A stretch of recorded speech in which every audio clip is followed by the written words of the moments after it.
don't ask all the questions, because I think, and I've done it too. As soon as you sit down and you say, okay, here's all of the things I want the answers to, you end up with a list of 20, 20 questions, and they're all great questions and they would be great things to get information to, but they're not the most important things. What are the 3 things or the 2 things, whatever it is that you really want answered? And then just ask that, because if it's overwhelming, they're just not going to answer any of it.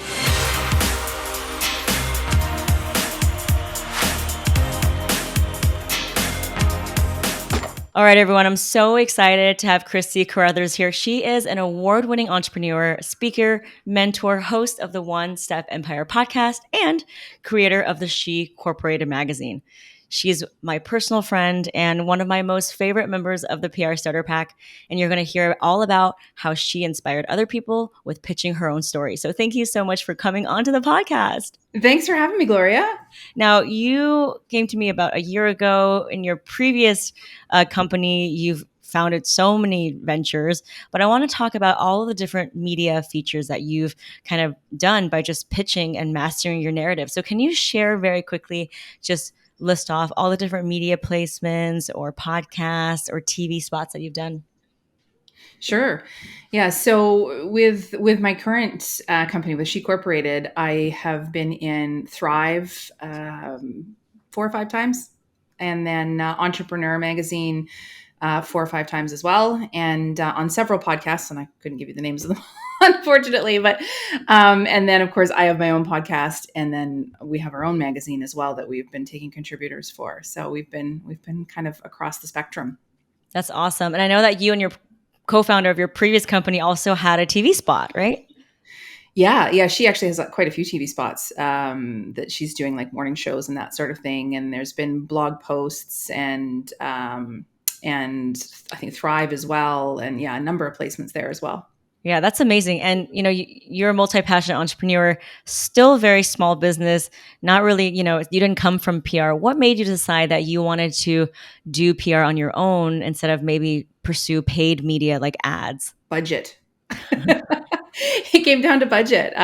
Especially in the previous company, we had no marketing budget. So we had to figure out how to do it. And there's always the promise of that, that there's such big impact with PR. You don't necessarily get hits all the time, but when you do, they can be massive impact for something that you could have never afforded in your regular marketing budget. So that's really what started us down that path. And I struggled because, of course, I was brand new to it. I knew nothing about PR other than kind of the basics and what I had seen other people do. So my struggle on doing it on my own to start with was just well, actually, it was all of it. I was going to say it was finding who to talk to and how to contact them, but it was also what to say to them. We started out pitching who we were and what we could do right out of the gate in the beginning of the email. And of course, that's not what you're supposed to do. We didn't know that at the time, and we had no success. We had nothing at that point. So. Well, I'm so glad that you were able to translate your story from, here's what we're about, and then kind of the bigger picture. So now that you've kind of translated your narrative, you've been able to not just push an ad in front of the journalist, and you have actually built relationships with journalists. What is one of the lessons that you've learned about kind of your storytelling pitch versus like a marketing pitch? Yeah, well, I think the aha moment is when you realize that it's not about you. As far as the journalist is concerned, or as far as the audience is concerned. And I think that goes for PR, and I think it goes for any kind of storytelling in your business, period.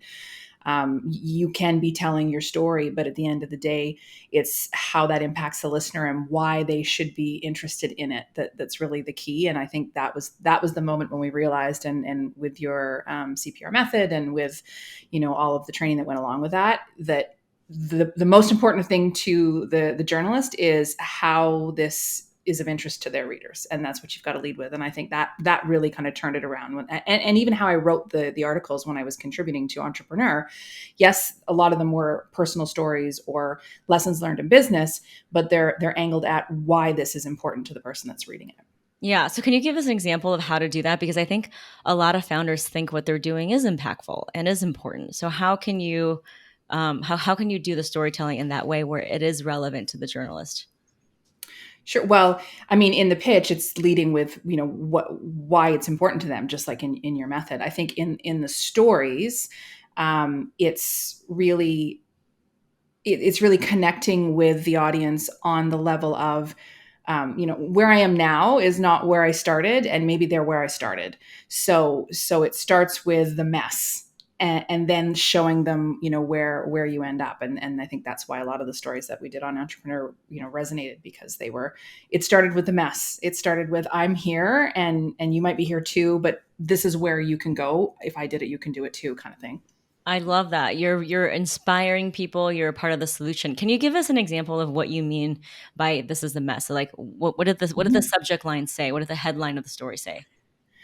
Sure. Well, and that one specifically that I'm thinking of there is the article that I wrote for Entrepreneur, which was basically the story of, starting my business journey, and starting, 6 years ago, and being homeless with two kids, and that was the mess, and having no time and no money and all of those things, and then eventually, building that forward to $1 million business, and I have nothing. I have nothing that any other woman founder doesn't have. So it's the inspiration there, and then the connection there is that literally, if I can do it, you can do it, and you can probably do it better and faster than I did. So I think that was the connection in that story. But I think with any of the pitches, they're so much more successful when they start out with, here's what I can. Here's my story idea. Here's what I want to talk about, or my angle, and here's why it's important to you and your audience. Right. So was it like whether it's mindset strategies or time saving tips or things like that, right? Mm-hmm. Yeah. Yeah.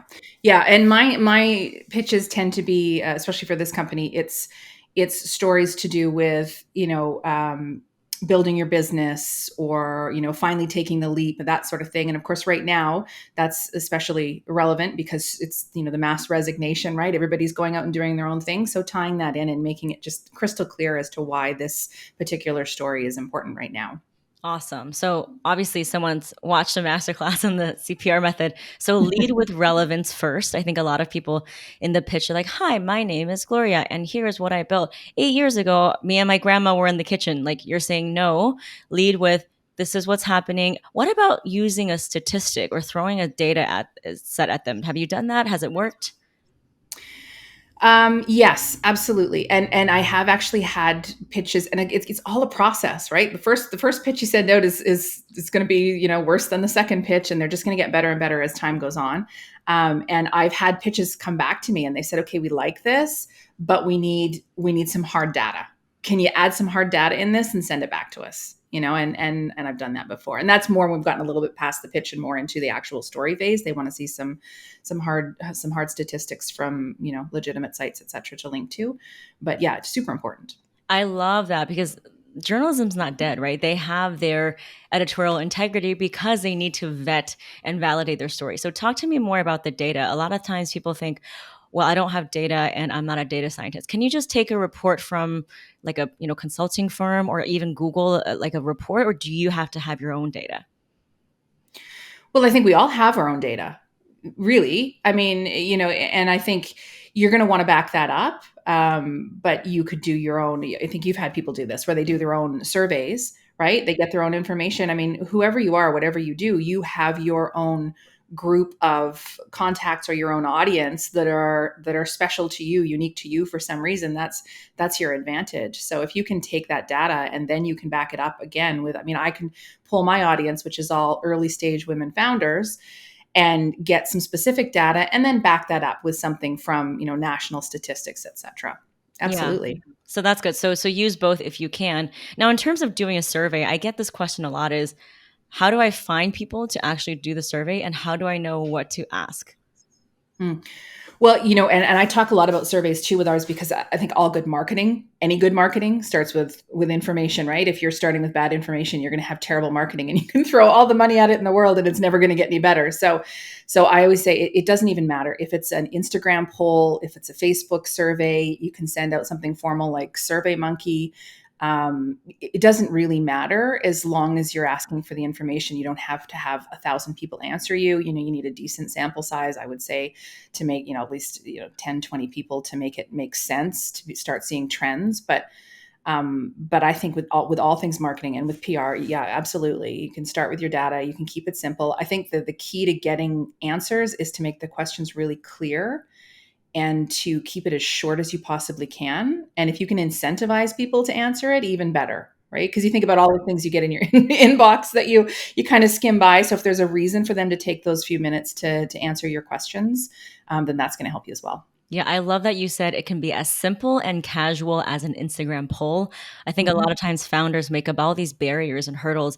It needs to be hundreds of people. It needs to be validated by a third party. And it's like, no, you can literally use a sticker that says yes or no on the Instagram. And the journalist will accept that because that is technically proprietary data. So have you done that before where you've taken something very casual, like an Instagram poll, and then just like what do you do? Do you send them a screenshot or you kind of just summarize it for them in the email?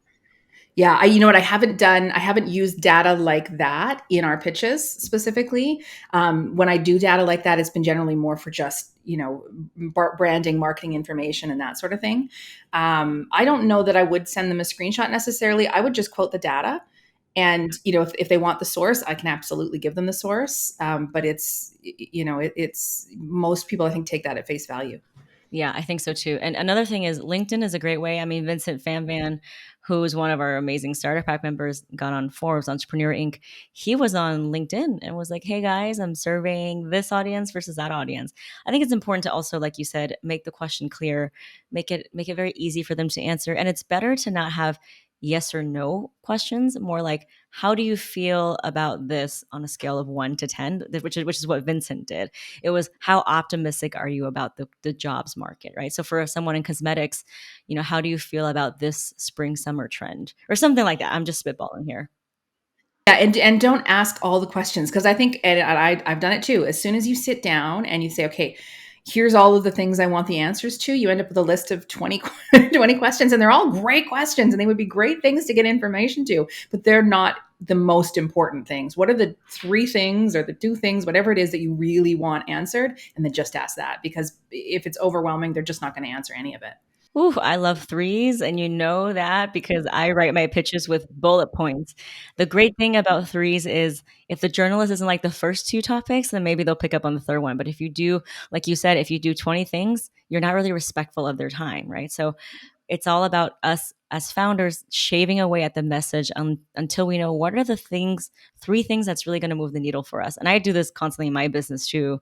As you know, like we're busy. What is the most important thing to do right now? So I think we should always be asking that.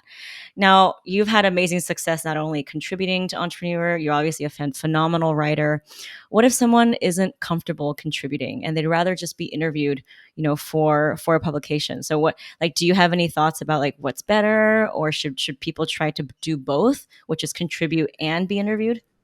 I think it's the same process basically, but I think most of us underestimate our abilities. And we have contributors to our magazine every single month, and I would say maybe 10% of them are actually writers. Mm, Um, you know, it's your own voice. You want to write in your own voice anyway. You want to write like you would talk.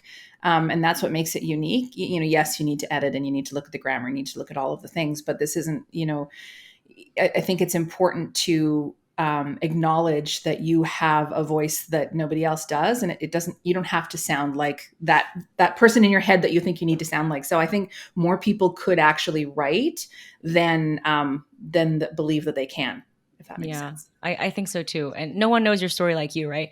But then the actual tactical question is, how do I know when to pitch for an article that they're going to want me to write? Or do you just pitch thinking they're going to interview you? And sometimes the journalist says, would you be interested in writing and writing a op-ed? Mm. In my experience, I've kind of known going in which way we were expecting it to go, and most of mine have been actual contributor pieces.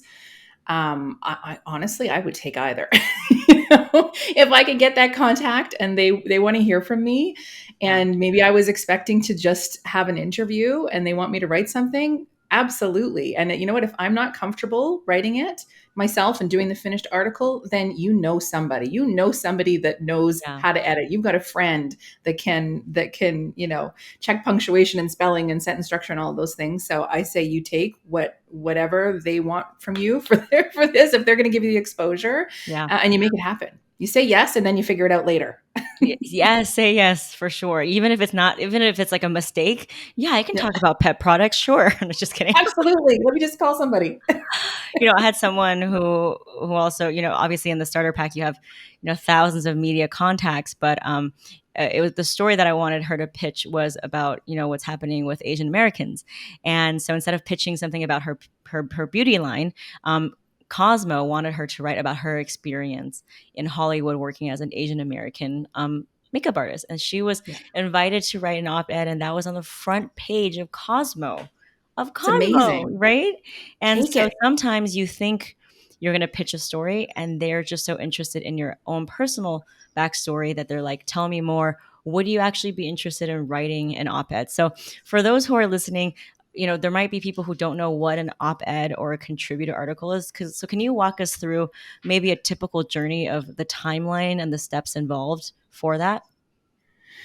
Well, for the contributor, I mean, it's really it depends on the actual publication, and they all have their own rules outlined, right? Thrive has changed a little bit. They don't take as many contributors now as they did, but there you would actually submit your fully written article to their platform, and they would take it or not take it.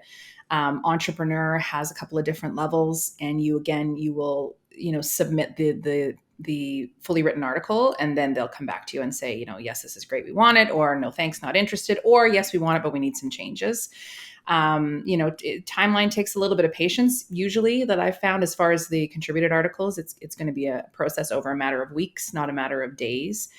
I think you really increase your chances as well of getting accepted if you've done your research. And I see that on my side as well when people are contributing to our magazine. The people that actually read our magazine first before they try and pitch me an article, and they've actually looked back, excuse me, through a couple of issues, and they've seen that, so they want to talk about finance. They look back and okay, you've done these 3 articles on finance, and they say that in their pitch. They're like, I know you've done this before. I'd really like to tackle it this way. That's almost guaranteed to get them on my radar because they clearly have done their homework and they know exactly what we need. Yeah, I mean it takes what 30 seconds to do a quick search to see if Yeah. someone has just covered that, right?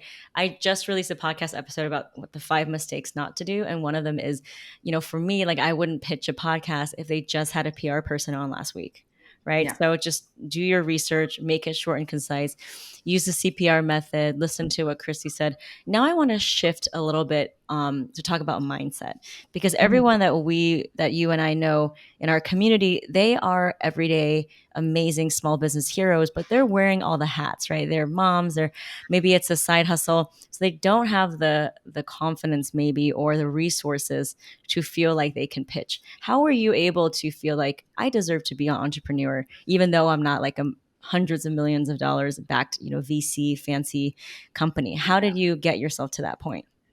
Well, I think you didn't just arrive where you are today with no history, right? You didn't just walk in the door and you have no story.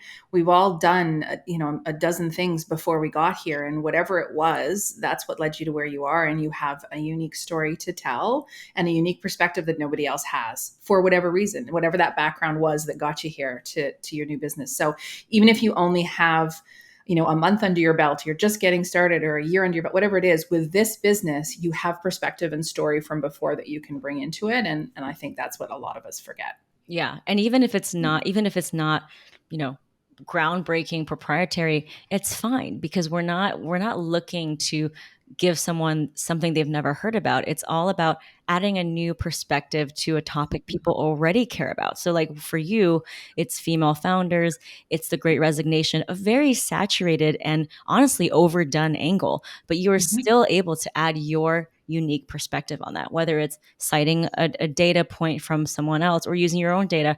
Or maybe one of the things I love to do is actually take a contrarian stand. So it's like Mhm. everyone is saying this, but I actually disagree. So that's actually Mhm. another way. What other what other mindset shifts have you been able to make to help you to keep going after those opportunities and not get discouraged if someone doesn't reply to your email? Again, I think the more I've seen this from, excuse me, the other side, the more I understand it, and the more it helps me when I'm contributing. we take everything personally as women. I think we tend to do that, and we send an email to someone and we assume that they've read it, and then we come up with an entire story in our head about how they felt about it and why they didn't reply, and they probably hated this and they probably didn't like that, and honestly, they may not have even seen it, right? And we internalize everything, we make everything so personal. So I think just getting out of your head, and I can tell you, when I get pitched all of the time, I often will quickly glance at an email. I may not even open it. I may read it, but then I think, oh, this isn't right now, or I haven't got time to reply. And then it works its way off of my radar. And then they follow up with me in a week, or they follow up with me in 2 weeks. And it's like, oh yeah, that's that one that's actually probably somebody good, but maybe I still don't get back to them because I'm in the middle of 20 things, right? And it's just not my priority right then. They follow up a third time. And now, for some of us, we wouldn't have followed up the third time because we thought, well, they're obviously not interested. And I was actually interested. I just didn't get back to you yet. So I appreciate the fact that they followed up the third time or the fourth time. And eventually I'm going to actually have a moment and say, yes, I'm interested, or yes, no, I'm not interested.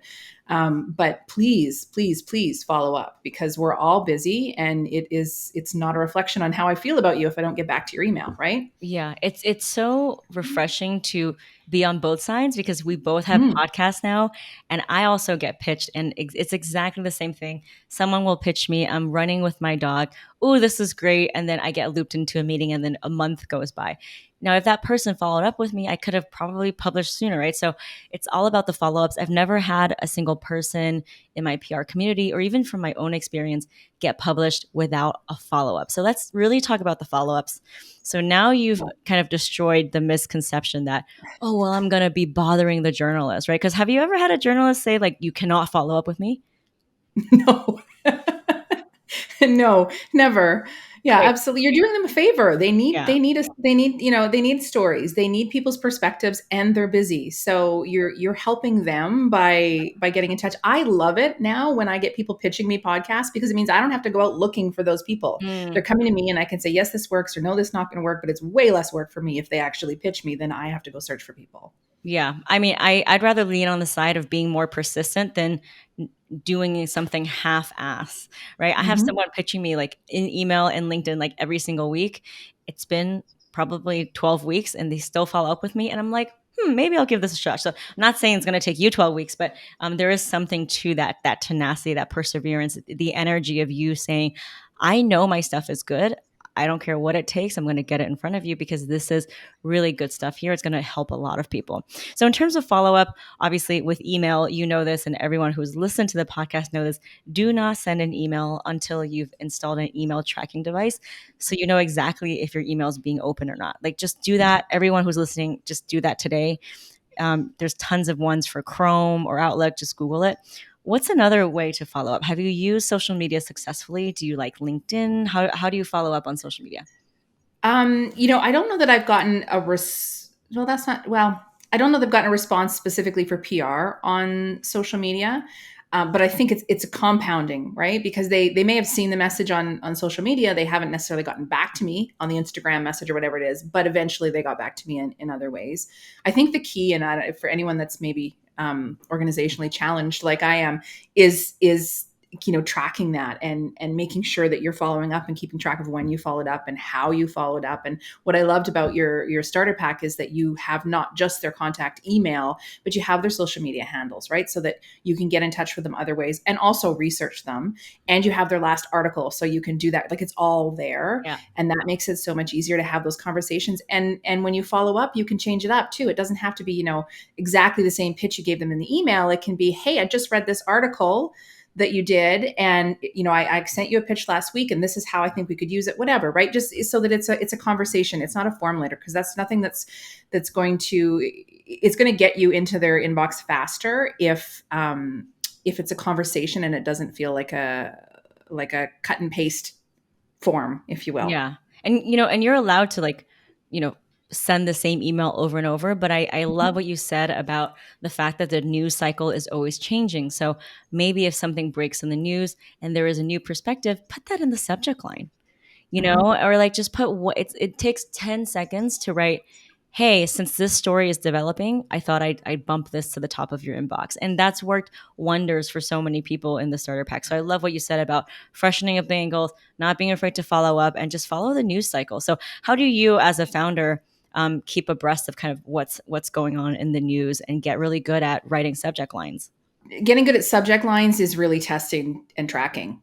That's the only way you get good at it, because it's your every market is different. There's no winning subject line per se, because your market is different from my market. So Yeah. I think the only way you find out what works, and this again, this goes for your business in general, marketing to your audience and your pitches, is testing and keeping track of, okay, well, when I use this word, more people respond or more people open it, and when I Yeah. say this, people don't seem to like it, and just kind of tweak it and keep track of it, and reuse the ones that work. Um, as far as staying abreast of what's going on, I try and scan, the headlines every day, just actually on my phone, to be fair. I just scroll over to the news, and I check kind of the top 10 headlines every day, just so that I have some idea of what's happening. And that's for everything, again, like for social media, for whatever, I have everything scheduled. And if something has happened, I want to make sure that I haven't scheduled something that is completely tone deaf to what just happened in the world. But then I also set Google Alerts. I love Google Alerts. And I have that for clients in one of my companies, so that I can keep track of what's going on in their businesses, as well as, people that I want to pitch to. Set a Google Alert, and Google, it's free, and they will send you information straight to your inbox every single day or once a week, whatever you set it for, about that publication, that person. Every time they pop up on the internet, you will get some kind of notification. So I actually set Google Alerts for my own articles with Entrepreneur as well, because what would happen was Entrepreneur would publish it, and then 20 other publications would pick it up, and people were emailing me and messaging me and saying, oh, I read your article. And I was like, oh yeah, it was on Entrepreneur. They're like, oh no, we saw it on Facebook News. I was like, oh, okay, well, I didn't know it was on Facebook News. So I actually set it for my own article, and I could see all of the places that it got picked up, which was great for being able to then share that on. Yeah, I mean, from an SEO perspective, that the traffic is coming to you. That, I mean, boom, right? Like, what more can you ask for? So Yeah, it was obviously, you've amazing. made an impact not only in mastering your narrative and saving hundreds of thousands of dollars on ads. Now that you know how to do this, what do you think is the other impact or kind of the benefit of now what you've been able to do with PR? On a personal level, I think just the reach and being able to reach so many people especially with my own personal story, because it's near and dear to my heart, and that's what I do with She Corporated, is helping bootstrapping women founders create their own freedom, right? By creating a successful business. So I've had so many people, and I still get it from articles, 6 months ago. I'll get people emailing me or sending me messages on social media saying, I just read your story, and right now I'm in a shelter, and I'm trying to do this, and they feel hope, and that's amazing. I'm gonna cry now. So that's personal impact. It's huge as far as that goes. But professionally, I would say the biggest impact is just the authority. Being able to put on our site as featured in Entrepreneur is, amazing. It's something that money couldn't buy. I couldn't pay for that. I had to work for that. And it sends a message to anybody that lands on our site that we're credible. We know what we're talking about, and we put the work in. I love that. And you're so inspiring. I'm so glad and grateful that our paths cross. I mean, just Me seeing you too. build multiple companies in the span of 1 year, and now you know exactly how to get invited to every table. You know how Mhm. they say it's like, oh, like for women we need to like pull up a chair, and it's like, no, we know how to own every room that we're in now, because now you know how to have a value driven conversation. So now you actually launched your own, not only podcast, but your own magazine. I actually have it right here. You've put me on the cover of the Cover first girl. issue, and it's incredible. So now that you have not only a podcast that people pitch you on to get on your podcast, you also have your own magazine. Can you talk to me a little bit about how that works and what types of things you like to see if people are pitching to be in your print magazine? Yeah. So in the magazine, the whole reason for the magazine was to give value to women founders, and everything we do with She Corporated is about actionable information. I'm a big implementer. I'm all about I don't want fluff. I don't have time for fluff. Nobody has time for fluff these days, right? I want things that I can use in my life or my business. So the whole idea with She Corporated magazine was to give women founders exposure and then to also give other women founders, the readers, some valuable, actionable information that they can use in their life or their business. So that's what we do. So I take contributors, and we have 6 women featured each month, and they're from all different, there's health and wellness, there's finance, there's marketing, there's really anything that affects a woman founder and her life. Can be in there, and they're just full of actionable information from the women whose zone of genius that is in their business, whatever it happens to be. I love that. So do you have people also, making products that are like, oh, I want to be, in this product guide, gift guide? Do they send samples? What have you learned to be the best practices there? Not really. As far as most of it is, some people have physical businesses like fitness studios and that sort of thing, but generally what they're talking about there is still tips and advice and more information stuff. It'd be great if people would send me samples of things. Nobody's offered yet. Have a beauty column. I know you see now you got my head there. I'm like, maybe we need to have a gift guide for December. Yeah, totally. Yeah. And then you can come back on and talk to me about which pitches you like best. But now that you're getting pitches left and right, just give me an example of like the best, most concise and easy pitch. Like what would an ideal pitch be that has very few words in it, but it gets the message across? Honestly, Gloria, it would be exactly what you've outlined in the CPR. It's here's my name, here's my business, here's what I think we should talk about and why it's relevant, and then a little bit, a little bit of information on the story. Because what's happening right now is people will come, they'll pitch, and then I go back and I ask them for an outline, and then they come back with the bullet points, right? And then we go back to the story portion of it. So if in that first email, it's here's my name, here's what I think we should talk about, here's why it's important, and then some bullet points so that I get an idea of what that story will be, Yeah. and what their take on that story is, and that's it. And then I can very clearly see where we're going from there. That's exactly the CPR method in the starter pack. I think one thing is that when you're pitching, you're not telling them what the story is. You just want the person to receive it, to make a decision. Yes, this is for me, or no, this is not for me. That's it. You're not going any step beyond that, right? Because obviously the story is going to be negotiated like when you get on a phone call with somebody. But the point of the first pitch is just to get the person to make a decision. And if we can just make it not so complex and focus on that, I think so many other founders would just feel like relieved, right? Because it's really not about writing the story for them, at least not in the first email. No, and I don't want to waste their time or my time. Yeah. Right. And if we can, in that first email, decide, okay, this is a direction we want to go in, or this is not. I don't want you to spend hours writing something that I'm not going to be able to use. And I want to spend, 5 minutes reading it either. Right. So let's figure it out first. Is this a good fit or not? And then we go from there.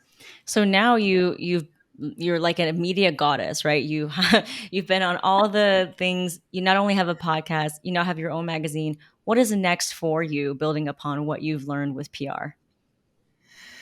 I need to get more consistent with my own contributing, because and this is the problem. And I think it's for newbies and for people that have been even doing it for a while, is the consistency. Because we get busy and it gets pushed down the to-do list, right? And it's like, because getting your taxes done is more important right this second. So we'll do that next week. And then I can't even tell you, actually, I've had it on my list that I have 3 stories in the works right now for Entrepreneur, and I've moved them every single day for the last 3 weeks to the next day because some other really important fire came up that I had to put out. So I think it's about me getting more consistent in doing some more contributing and doing more of my own PR. And that means tracking it. And another trick for that I find works really well is setting aside, actually blocking, business development time or PR time or whatever it happens to be, so that I know that Friday morning at 10, from 10 to 11, that's when I'm going to sit down and I'm going to write that thing. And it's an important date with myself. As if I was my most important client, right? It's non-negotiable. It has to happen. And then you can keep moving it forward. That's one of those $5,000 an hour jobs where It might take you Mhm. a few hours, but if you can get an entrepreneur, that's going to save you tens of thousands of dollars. So if you actually do the math, that's why I always say in my PR masterclass, it's one of those like 20% activities that's going to cause 80% of the growth. And it seems like someone needs an outreach assistant. I encourage every single person who's listening to this podcast to hire an intern or an apprentice to just focus on your outreach. Once you've learned everything in the starter pack, it's just a matter of sending the emails out. And I actually have a training in the starter pack that you should revisit, which is how to delegate outreach, right? So that's I Mhm. have someone doing that for me. So definitely keep pitching. We want to hear more from you. I think your story is so inspiring. So you owe it to all of us to keep pitching and sharing your story. So how can people find you and connect with you? Because you've given us so many tips, but also your personal story is very inspiring. And I just you've given us so much courage and inspiration. So how can people find you and connect with you? Oh, thanks, Gloria. Well, so She Corporated is just shecorporated.com. Excuse me. And we have so much stuff going on all the time. We have free business kickstart challenges. We have courses. We have a ton of free. It's all about helping women founders build a business and a life that they love with simple steps. That's really what we do. There's no fluff. It's easy. I started the company because I built a number of businesses, and every time we build a business, we kind of start from scratch, and we have to Google what we need to do. And you don't know what you don't know. You don't know the right questions to ask, and we make so many mistakes because of that. And it seems ridiculous to me that there's no step-by-step way for women to start and build a business. There should be. So, well, now there is, because we started She Corporated. So that's really what we do. And the website, shecorporated.com, has a ton of free downloads and, marketing plan templates and business plan templates. And we have free challenges. We've got a community that's also free of women entrepreneurs. And then we also have courses that we run periodically in a membership too. So it's a great place to start. And, no matter what your budget is, no matter what stage you're at, especially if you're in those first few years of building your business, it's where you can just find everything in one place. Girl, you're a powerhouse woman. I am so happy to connect with you. If anyone's in our Facebook group, Kristy is in there, so please give her a shout out. We actually did a Facebook Live maybe a year ago with when you were still doing your previous company. So definitely Time get flies, hey? time flies. You do so much in a year. I can't even keep up. We're gonna have to revisit next year when you've launched like 4 more companies. Right back at you, Gloria. Thank you so much for being here.